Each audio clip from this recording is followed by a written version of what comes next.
বাদামগুলো সব ছাড়াও 50 টাকা মজুরি দেবো। ঠিক আছে মালিক। একটু পরে এসে দেখি যেন সব বাদামগুলো ছাড়ানো হয়ে গেছে। আচ্ছা।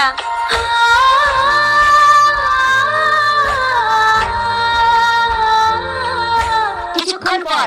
হয়েছে সব ছাড়ানো? হ্যাঁ। কি হলো?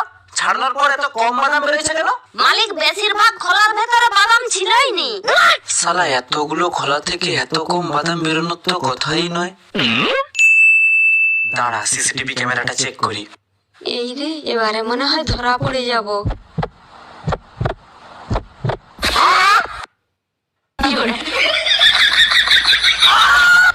কি গো, তাই যে খোলার ভেতরে বাদাম ছিল নি?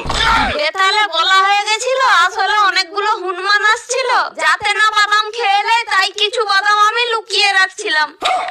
শালা 50 টাকা দেবো বলছিলাম আর 1 টাকাও দেবো নি।